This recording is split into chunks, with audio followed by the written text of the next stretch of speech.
There's heroes and there's legends. Heroes get remembered, but legends never die.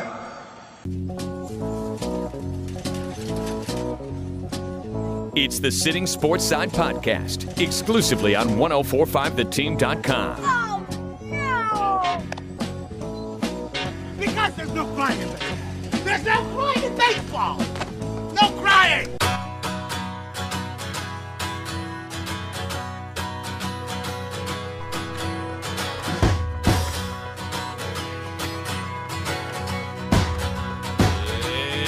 It's the moment you've been waiting for, folks. It's the American League East preview podcast here on the Sittin Sportside podcast on 1045theteam.com and on youtube.com/team1045. The special Sittin Sportside podcast playlist on youtube.com. You can also find that on 1045theteam.com on the tab podcast. Select the Sittin Sportside podcast. So stoked to be talking American League East because really two regional teams of interest, mainly the New York Yankees in this division, but of course a lot of Red Sox fans around here as well. So love to give you my thoughts on these two teams. In case you haven't heard me talk anywhere else, though, I am if you listen to Levac and guys, I'm not quite the Levac, but I am a Yankee fan and I'm not a huge homer. I will be as unbiased as I can be, but this is still a good Yankee team. It's also a good Red Sox team, so we'll see where things lie. But just know this is my actual opinion, and there might be some parts swaying me with the Yankees because I am a Yankee fan.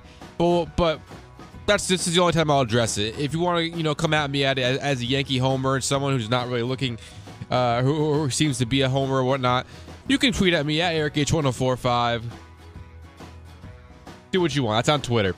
So, we're going to start right away. Let's go right into it. Number 5 team in the American League East.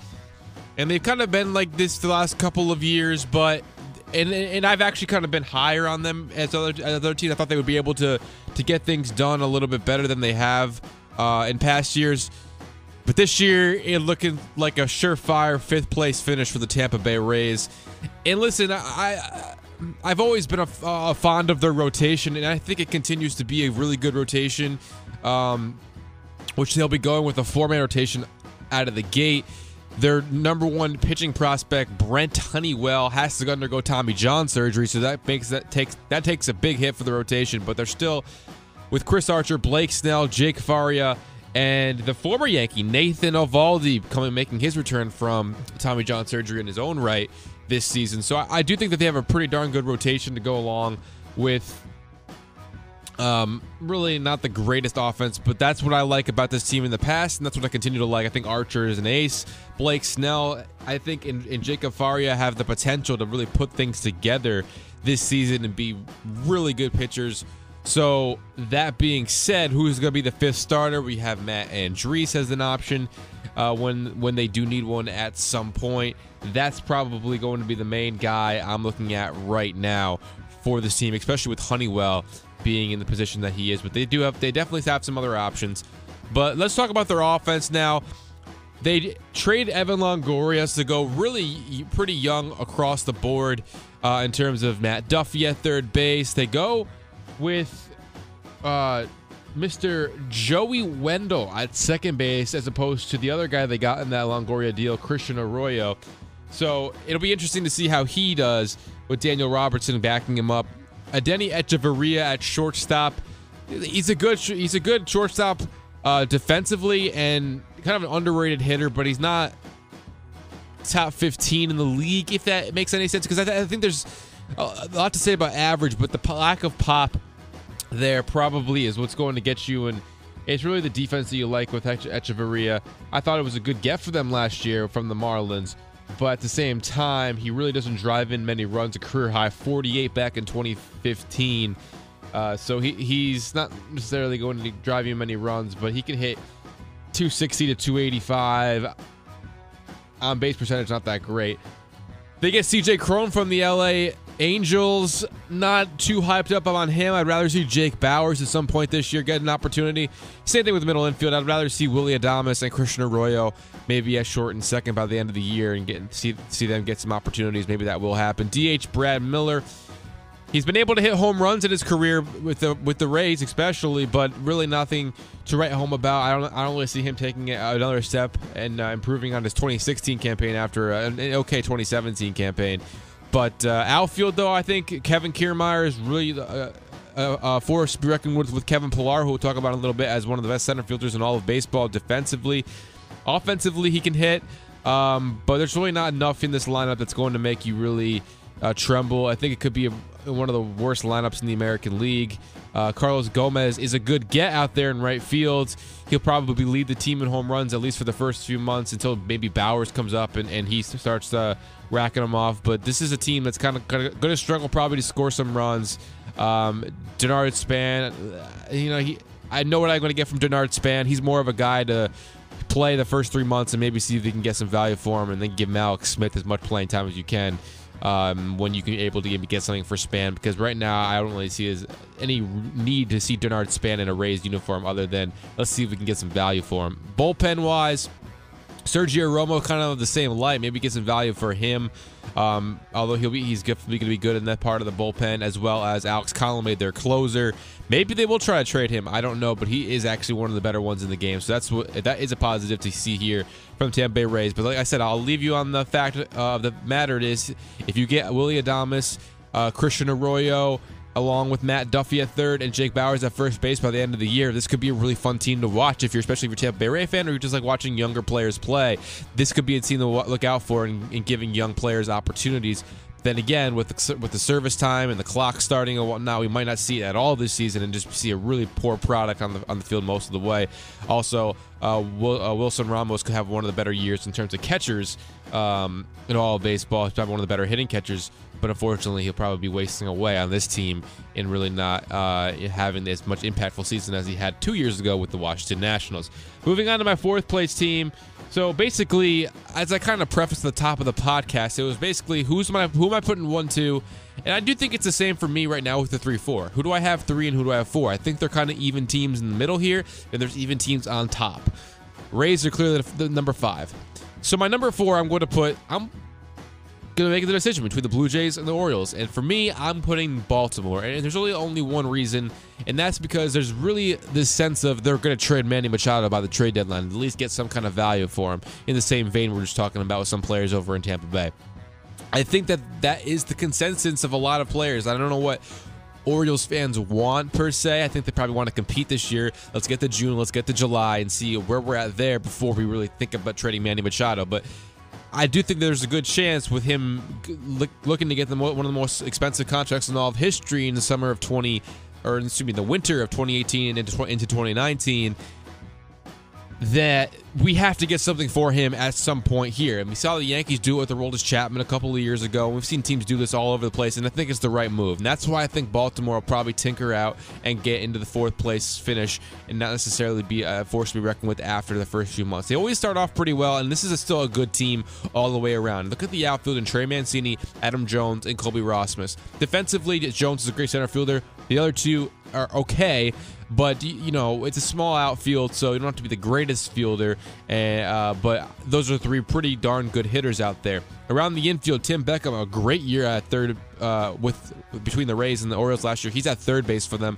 I really love Jonathan Scope at second base, one of the best second basemen I think that you might not know about in the American League or in all of baseball. And in the first base, Chris Davis, you know what he can do when he's going right.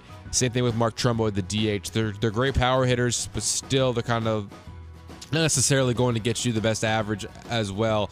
With that being said, and Trumbo's injury right now, he will miss the beginning of the season due to a right quad strain. A guy named Austin Hayes. Now, he might not be up early on, but Austin Hayes could be a Trey Mancini this year. The surprising guy is coming in and hitting really big hits throughout the season. Mancini would play first, and Hayes would play out in the outfield. We'll see if that happens. But we already know what Machado brings at shortstop. Caleb Joseph and Chan Cisco. I really love Cisco as a catcher. Joseph will probably get most of the starts early on, but Chan Cisco could be a really good hitter. That's going to be a really good lineup. But what else is new? Baltimore having a great lineup and a great hitter's ballpark at Camden Yards. What else is new? And that's why I do like this team, though, to be good offensively. In a similar vein, Toronto's similar. We'll get to that, like I said, in a second. And it really comes down to what rotation maybe you like better. And even though I have Baltimore 4th, I might like Baltimore's rotation a little bit better. I'll just get you to the top of the rotation here first. Dylan Bundy and Kevin Gosman, two guys who have had really good showings in seasons, and then really bad showings. I think Gosman was prototypical or very exemplary of that last season. He's really been a guy that you really can't rely on, and his control has been an issue, but I think this is the year he kind of puts it together and really puts it together a full season. 3 to 3.5 ERAs is roughly where I'm thinking, but it could be a little bit worse. Same thing with Dylan Bundy. I think that's what we're looking at from both these guys. If they both put it together, then this could be a team maybe I'm completely off on, and then maybe they keep Machado, but we've seen with the Royals last year, it might be the wrong move, even if you are in playoff contention, to even keep Machado. That's a completely different conversation we might even have here on the Sittin Sportside podcast at some point. But I do like those two at the top of the rotation, but they're not necessarily sure things, which is why I have my worries about this team. Past that, they just bring in Alex Cobb. Finally, the dude signs, and he signs with them to stay in the American League East, and that's a good thing for them because he knows how to pitch in different ballparks around the American League East, and he knows the Red Sox, Yankees, Blue Jays all very well, and he'll finally pitch against the Rays in his career. So there's a lot to like from the top three in this rotation. Chris Tillman, Andrew Cashner, they're not really that exciting. Tillman was very bad last year after a pretty good season the year before. And the thing about Tillman is, he pitches for contact, and if you pitch for contact in Camden Yards, it's bound to go against you at some point, and that could be the problem again this year for Cashner. Bullpen-wise, it's actually a pretty decent bullpen for the Baltimore Orioles. I like Brad Brock as the closer with Darren O'Day and Miguel Castro and Michael Givens in the middle as well. Richard Blyer is not the worst pitcher in the world either in terms of having a lefty specialist out there as well. So, and then getting Zach Britton back midseason could be huge for them as well. With that ruptured Achilles, I don't know how great he can come back from it, but at the same time, if you get him midseason, that's almost like an off-season acquisition in your own right. So if you're still competitive around July and you get Britton back, who knows, right, with this team? But I still have them in 4th place because the offense is like, well, the offense was this good last year, and they still reverted back into a 3rd or 4th place finish. So, and so a 3rd or 4th place team. And so when I go back to where I'm at, there's not with the Yankees or Red Sox in terms of being a complete team. That's why I have them in 4th place. That being said, I'm kind of high on a lot of what's going on in Toronto right now, and I know a lot of people are down on Toronto. Edwin Encarnacion is long gone. The Jose Bautista era seems to be over here. And the pitching last year was not as good as it was in the year before that when they were a American League Championship Series team. They made an appearance there 2 years ago and lost to the Cleveland Indians. So they're not far removed from playoff runs, but they are far removed from the players in which they were that they had that were the big-time players. But not necessarily with the pitching rotation. Jay Happ is still there. Aaron Sanchez is still there, who had blister problems last year, but if he's good to go this year, he could be back to the top form that he was a couple years ago. Marco Estrada, same thing with Jay Happ. They're guys who put together good seasons 2 years ago, and were just they reverted back into possibly mediocreness last year, but they could get into that situation again this year, where they're doing a lot better. And then Marcus Stroman, he's still around. He was there 2 years ago.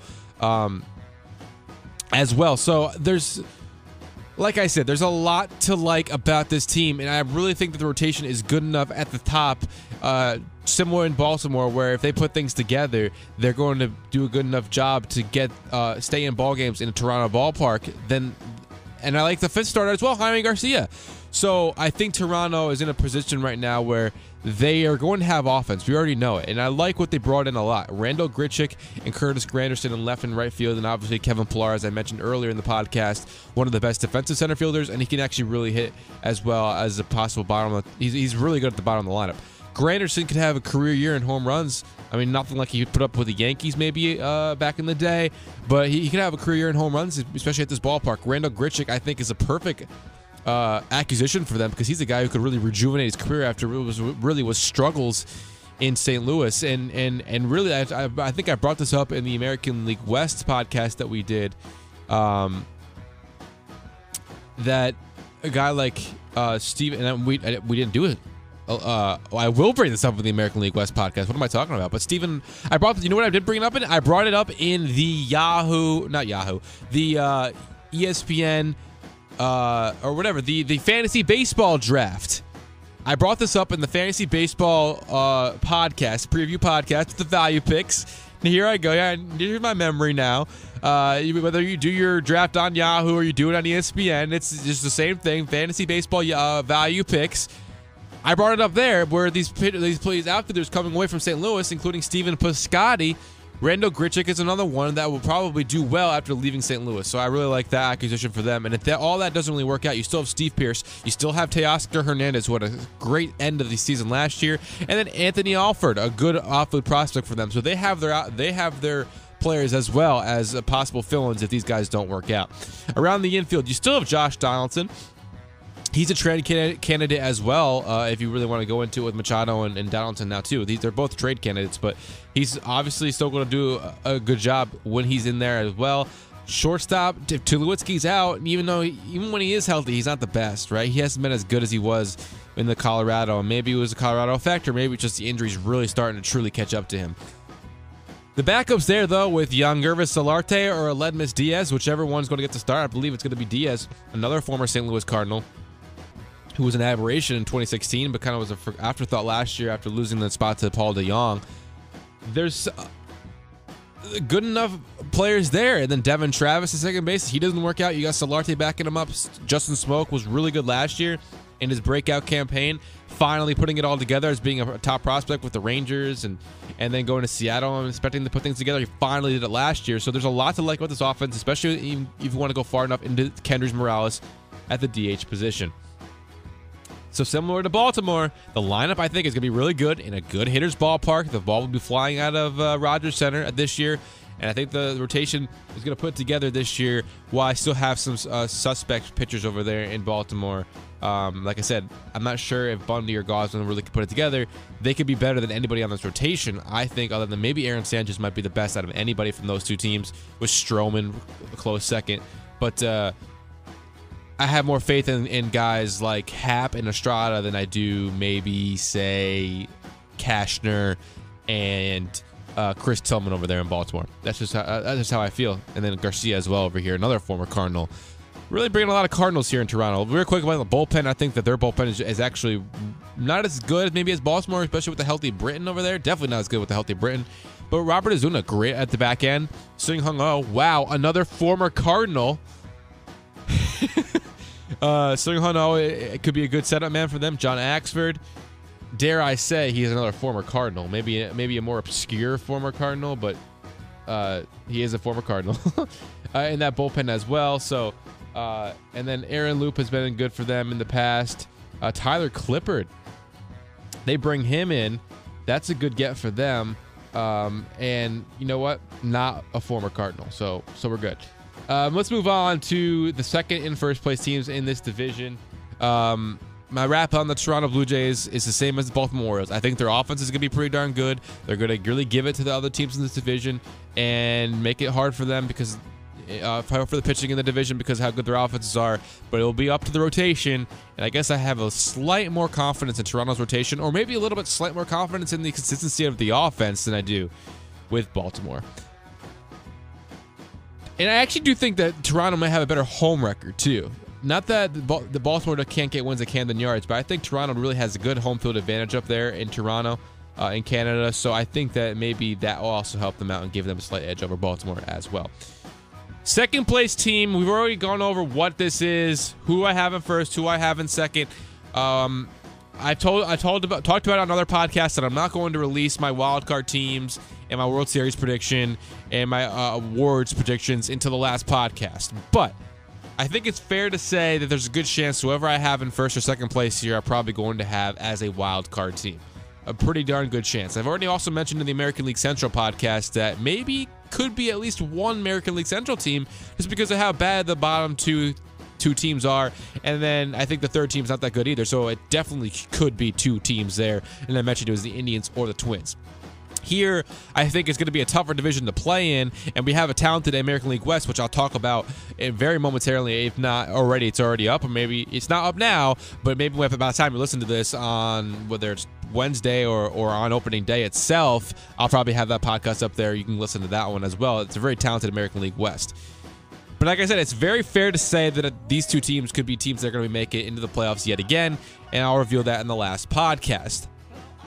Or, no, I'm not going to say it right now. But it's fair to say that whichever one I don't pick, and let's not bury the lead. Here it is. My second place team for the second year in a row is going to be the New York Yankees. And I know it's very disappointing for your home for New York sports fans and New York Yankee fans who are listening to this on 1045theteam.com. But the only reason why I'm saying this is because I think there's a lot more chance at a regression for this team in terms of a certain players. Aaron Judge, the expectations for Stanton might be too high. Even a guy like Aaron Hicks in center field, can he really do what he did at some points last season? Didi Gregorius, he hit over 20 home runs last season at 25 home runs. It was 5 more than he hit the year before that. Can he do that again? What are you going to get from certain third and second base players? Carlin Castro was a really good player for you last year. What are you going to get from that? How about first base with Greg Bird? How is that foot going to play? They did really good without him for most of last season, so maybe that doesn't come as much of a... That's not as hard to deal with, but who's going to be your first baseman? Is it going to be Neil Walker? Is it going to be Tyler Austin? There's another option that just came to fruition, the Rule 5 draft pick, Ford, I believe, who might be the option at first base if they need him to be, who wasn't used in Seattle. So there's a lot of questions in terms of the hitters and what's going to happen. But that being said, I still think that they're going to be a really good offensive baseball team. I do think Judge is going to hit 35-plus home runs. I do think Stanton is only going to hit 35-plus. He might get to the 50 threshold again. There's a lot of... I do think it's going to happen again. And let's not forget about Gary Sanchez. I think he'll have 30-plus home runs as well. So I think there's still going to be enough offensive going around here. But they've had their tough runs in the past. And before I talk about Boston, I'll just say Boston's been consistently good in the regular season. They've consistently won games. They win close games. Even with maybe even a talent discrepancy, dare I say, in certain areas of their team, they continue to just win enough games to win their division. That's why I think they're going to be in first place. I'll talk about them in more detail a little bit later, but let's talk about the Yankees right now. Gardner again, and I'm concerned about, or not concerned, but just really interested to see what Mr. Boone is going to be doing with this team offensively. I do think Gardner could be used well as a 9 guy if you want to use Judge as a leadoff. I'm not necessarily a guy who's going to really advocate for that or co-sign that being the main lineup for this team, but I could see it because Brett Gardner has been okay when it comes to being able to be a table setter. Not the greatest, but just okay. So that's why I'm a little suspect on him with the on-base percentage that Judge has, and then you add in Stanton. It'll be really important to see if these guys can put it all together when it comes to being able to get on base, and that's why I think this is a team that's going to get things done because there are going to be enough base runners, and if you can't pitch to Judge, then you can't pitch to Stanton. That's why there's so much expectations on this team because Judge got to points last year where they just didn't want to pitch to Judge. He would take the walk sometimes, or he would swing out of the zone and strike out. But now you can feel comfortable more with Judge. Take the walk, man. Don't swing at any bad pitches, and then get to the point where Stanton is going to be on base with you, and they have to pitch to you. And then if they don't pitch to Stanton, then they have to pitch to Sanchez. And if they don't pitch to Sanchez, then the bases are loaded, and then you still have a guy like Didi Gregorius up or Aaron Hicks. So there's so much to love about this team. I think offensively they're going to be great. Let's not go farther into that. Let's get into the best, one of the best parts of the team, which is the bullpen, and I think that's going to continue to be one of the better parts. I love you hard not to love Aroldis Chapman when he's at his best, but then there's also really frustrating parts about Aroldis Chapman, and hopefully he never gets into that mode this season. But you never know. I think that Chapman could struggle at certain points, but he's going to be the closer. He needs to be their closer, 100%. At times last year, I was like, maybe you need to go closer by committee, but I think with this team, the bullpen's at their best when he is their closer, because I think that's where his mindset's best. There's still concerns about Dellin Betances. I think he's best served for a 6th or 7th inning role, unfortunately. I think for the closer you put to him being putting any part or weight on of the game on his shoulders, the worse he becomes. And that's why I think he needs to be a 6th or 7th inning type guy or an occasional 8th inning guy. I'll never be the closer possibly for the Yankees. I'm not going to say never, but this doesn't look good for him being a future closer. But I still think his stuff is absolutely sensational. Curveball is one of the best, if not the best. And another guy who has a great curveball is David Robertson. And I think Robertson is a guy you really want to trust in the 8th inning. He is a former closer. He did it with the Yankees. He also did it with the Chicago White Sox very successfully. And so he was really good with them down the stretch. I love him as the 8th inning guy. Chad Green, most underrated pitcher, maybe the most underrated relief pitcher in all of baseball. And I love him in that 6th or 7th inning role to get, as a bridge. So the emergence of Green and Canely along with Robertson really takes a lot of pressure off of Dellin Betances, and I really hope that puts him in a good enough mindset to be a really good relief pitcher no matter when Boone chooses to use him. Past that, Adam Warren is a good innings eater, so I like him in the bullpen, and Shreve is the other lefty possibility. He's okay, but there's enough to like there with Holder at the end that you don't necessarily have to rely on these guys because that's how good that 5 is of Chapman, Betances, Robertson, Canely, and Green. I don't have to worry about much else in that bullpen because of how good they are. So that's why this bullpen is one of the best in the league, and why they probably could win the division. That would be the reason, I think, is the bullpen. But at the same time, they've had their struggles in the past. We've known what Betances has, blown leads. Heck, we know David Robertson has blown leads in the past, too. That the reason why Derek Jeter's walk-off hit happened was because he let up 2 home runs to Pierce and Jones that tied the game in the 9th inning against the Orioles in that last game for Jeter at Yankee Stadium. So we know that these guys could possibly let up, they let up runs. Chad Green let up a big grand slam to Lindor in the playoffs last year. So it's unfair to say that they're this superior bullpen that will always get the job done, but they are this great bullpen, and that's why I like them a lot. The rotation is where it gets dicey for me. One injury, and this rotation could spiral. And I'm not saying that as I don't have any trust in Chance Adams or Justice Sheffield, but right now, as these elite starters for a team that's really going to want to win a division or win a World Series, I don't necessarily trust them as those type of guys. I love their potential. Adams pitched really good last year. I think he was deserved a chance to pitch last season in the in the major leagues, but they wanted to limit his innings, and he won't get an opportunity until this season, presumably. Severino, though, great at the top. I think Tanaka will be really good, number 2. And I think Sonny Gray, will have a really good year, and especially get some run support, could have high win totals. But we know that he's had a problem with run support. Past that, I still believe in CC Sabathia, but can he be durable? Can Jordan Montgomery not have a sophomore slump and maybe avoid hitters really catching on to him and avoiding that sophomore after seeing the tape and getting repetitious at-bats against him for other batters like Severino did in his second year, and him having to come back and adjust and really put things together in the third year. Can Montgomery avoid that? And if Montgomery can't avoid that, and CC can't avoid injury or a possible regression into being maybe this older pitcher, what is past that?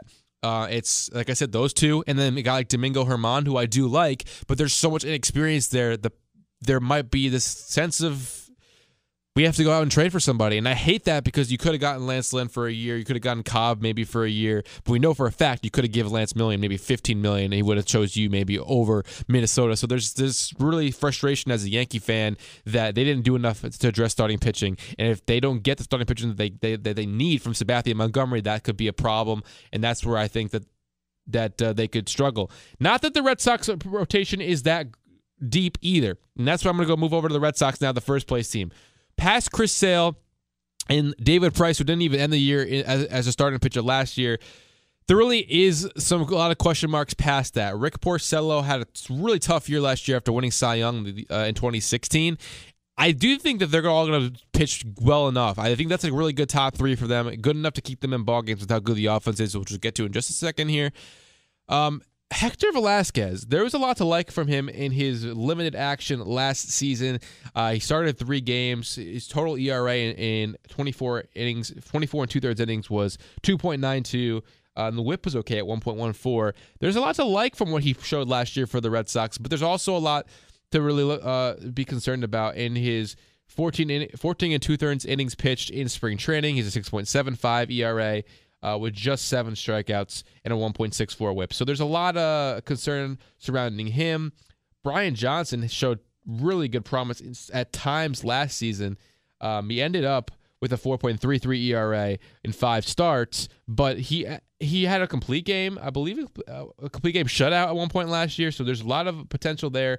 A really good spring so far for Brian Johnson, so there's a lot to like there. Past that with Drew Pomeranz, Eduardo Rodriguez, and Stephen Wright. Those guys are all going to be out at least 10 to 15 games, either with an injury, Rodriguez a knee, Pomeranz a left forearm, and then Stephen Wright a suspension. So whether those guys come back and are as good as they can be, and that's Rodriguez mainly and Pomeranz, those are the 2 guys you're going to want to rely on. There's good enough rotation here for the Red Sox, and I think it's deeper than the Yankees, very surprisingly, in terms of experience at least. And I think it could be just as good. At the top, for sure, Sale and Severino are very close. I think Sale, you'd have to give him the edge. And I think even Price and Tanaka are in the same area right now. And so past that, I would even say Porcello and Gray have the same potential. I'd give Gray the edge, but just right now, I think the Red Sox, you might think, the Red Sox pitching rotation, starting 5, is way behind the Yankees. You might think that just based on what the Red Sox kind of had issues with that. It's not even close in terms of that. They are very similar, and you might even give the Red Sox the edge, and especially in terms of depth. So that's maybe why I also have the Red Sox in first place. But offensively, they're just as good. Around the outfield, the 3 Bs, the killer Bs, Benintendi, Bradley Jr., and Mookie Betts, so good out there. I don't have to say much else about them. Bradley kind of was a little bit disappointing at times last season in terms of offense. We know how good the defense is all around with Betts and Wright and Bradley in center. And even Benintendi plays a good left field with the monster there. But you like to see Bradley hit better than 245. But even in his breakout year, he did only hit 267. But the home runs, to get 17 from Bradley Jr. is actually really good for them last year. But like I said before, in his breakout year, he had 26, and his batting average was a little bit better. So you'd like to see him to get back to there, but he's still doing just a good enough, a fine job out there in center field, and you're not going to take him out because of how good his glove is. So the 3 Bs out there, fantastic. And then you have JD Martinez, who can fill in at the corner spots as well if you need to, and he's going to be a really good DH. We know that Alex Cora is going to use Hanley Ramirez as a 4-hitter. He could have a bounce back year. I think he's a guy that a lot of people don't necessarily like anymore because maybe he's old news and he's had some struggles in the past with the Red Sox. But I have a lot of faith in a guy like Hanley Ramirez, unfortunately, as a Yankee fan, because he's really a guy that people kind of take for granted, being able to put up 20-plus home runs consistently, only drove in 62 last year, but the year before that, he drove 111 runs in for this team. He can hit 250-plus and even hit in the high 200s. He's hit over 300 multiple times in his career. So if he really puts things together and puts his mind to it, I think it's the on-base percentage that you'd really hope could change for Hanley Ramirez. The plate discipline and being able to get on base for other guys later in this lineup, especially how deep it is, that will be important for him as well. So and then around the horn, Pedroia, while he'll be out a few months into the season, maybe a couple months, he's Dustin Pedroia. So much respect for that guy at second base. He's the heart and soul of this team, and I think he'll definitely be playing at some point this year. If he can remain healthy is really the main question, but there's no question in terms of his heart and how good of a player and how impactful he is for this team. And Eduardo Nunez, a fill-in at second base, you couldn't ask for a better fill-in. He's been very good the last couple of seasons, and as a fill-in, come on, forget about it. He's a great fill-in and a backup option for Pedroia at second base. Bogarts, a down year maybe last year. I don't know if you want to call it that, but not as good as the year before that when he hit 294, and then in 2015 he hit 320. He only had 273 last year, but there's no reason not to think that he can't hit higher than that. So far in spring, he's batting 349. So I still have a lot of faith in a guy like Xander Bogaerts at shortstop. Plays a good shortstop as well. And then Rafael Devers, everyone loves this kid, right? How much natural power he has, and has been more on display than when he absolutely crushed the ball for Aroldis Chapman lefty on lefty. He just got the job done during the regular season last year. So a lot to like there. And the Christian Vasquez really plays a good catcher. Blake Swihart could be a big option for them as a backup catcher option, a fill-in catcher if that doesn't work out. They like Vasquez and Leon probably better defensively, but Swihart could really work himself into playing left field, first base, catcher sometimes, because he's a good enough hitter. I think that he could be a really good utility man for them, and a good option at catcher if they want to put their best lineup on the field. But Vasquez, fantastic catcher, and Leon's shown that he has pop in the past too. So there's so much going around for the Red Sox team. It's great offense. I think their pitching's underrated. The bullpen isn't necessarily that good. Craig Kimbrell's great at the back end. We already know that. So they still have that. Carson Smith, if he can stay healthy, he's had a lot of success in his career when he has been on the field. So there's a lot to like there. And then Joe Kelly and Matt Barnes are good as well. But Workman, Hembry, they're okay. If Tyler Thornburg can actually get on the field this season, that would be huge. But when I said that their bullpen is not that good, I meant in terms of the Yankee standards. It's not to the Yankee standards. It can't really match the Yankees, but I still think it's a really, really good bullpen. I've kind of gone over the 30-minute threshold here for the first time, but I think it's a good thing because of how because we're going over teams of regional teams of interest. So I have the Red Sox in first place because I think they really put things together. They've known how to win a division. The Yankees, I think, can revert into a certain place. I think that they could be a team that doesn't necessarily have it on all the time. Slumps are huge, and when Judge was in a slump last year, the Yankees the offense kind of dwindled. It's kind of struggled, and we know that Stanton is a guy that gets into slumps as well. Sanchez isn't a guy that doesn't have slumps either. He's not immune to the occasional slump. So there's this really glaring concern of these power guys to the Yankees getting into too big of slumps and the pitching not being able to carry them. While the Red Sox have been consistent, they have guys who are consistently being able to get on base and hit for average. A lot more players, I look at the Red Sox, I say are going to hit for average. That's more important for me right now. Because with the Yankees, I think the power is going to be there. I think the offense is going to be tantalizing some games, but there could be a week where they just don't put it together. And we saw that in the playoffs last year when they couldn't score in Houston. They couldn't get the job done. They couldn't manufacture runs when they weren't hitting home runs in certain instances. And I think that could hurt them at points this season. So that's why I have the Red Sox in first place. I think the writing's on the wall what I'm going to do with the second place Yankees in the final podcast about who I have in the playoffs. But you can get there. If you're listening to this on opening day, you can definitely listen to the last podcast that I recorded. That will be the one that I believe it's going to be. I'm going to call it right now. It's going to be the National League West podcast. It's going to be the last podcast that I record. So that's going to be the one that you can find all of my predictions, World Series predictions, award predictions, and wild card predictions as well of the who out of the second place teams and maybe even a third place team in some of these divisions do I have in the playoffs. That's going to be in the National League West podcast. So keep your eye out for that one. And other podcasts, you can go to youtube.com/team1045 or go to YouTube or go to 1045theteam.com. Look at the podcast tabs and click on Sittin Sportside Podcast. I really hope you enjoy listening to this podcast. A little over, like I said, it's going to be over 38 minutes when it's all said and done. The last podcast, I was planning to be 40 to 45, and this was just a regular podcast, but I hope that you were able to take my insights on the Red Sox and the Yankees. Maybe it's your favorite team, or maybe teams that you do follow closely because you live in the Northeast here in the capital region in the Albany area. So let me know what you think at EricH1045 on Twitter. But other than that, I really appreciate you listening to the Sittin Sportside Podcast on 1045theteam.com.